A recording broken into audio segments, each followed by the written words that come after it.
club's 100 plus years old. You know, a small 18-hole private course with great membership.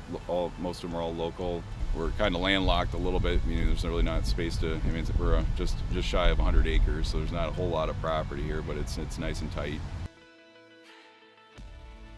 When we looked at a project that we were going to do here, we had a lot of bent grass and POA in our rough.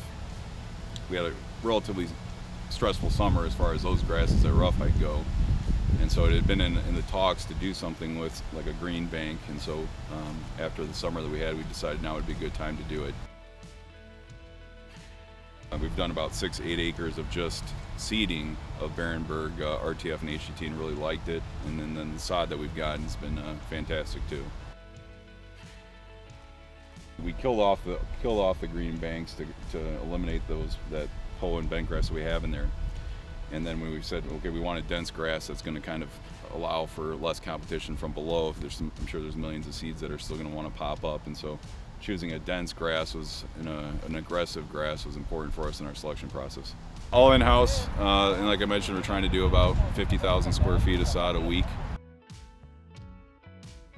We've done some seeding over the last 5-6 years of RTF and Barenbrug HGT.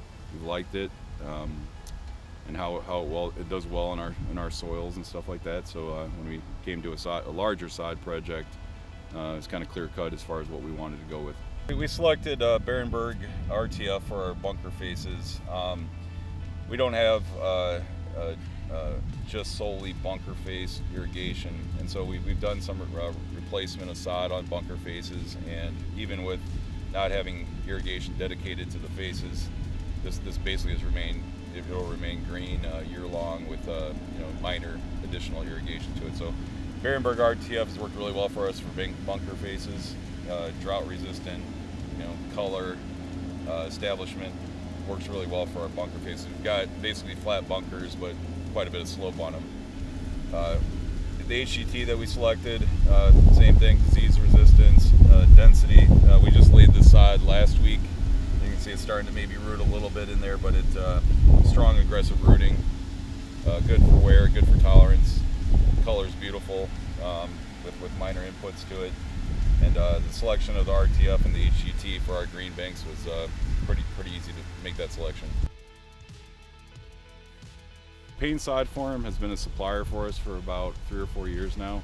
A lot of great sod suppliers here in the Chicagoland area, and we've dealt with them and had good service from them too. Justin Payne with Payne Sods, probably the easiest guy I've ever worked with as far as supplying sod, and he's provided some great turf to go along with it. I mean, the sod's great, it's good to look at, and especially when you can get it as readily as you can from Payne Sod Farm. It was an easy choice for us to select from him.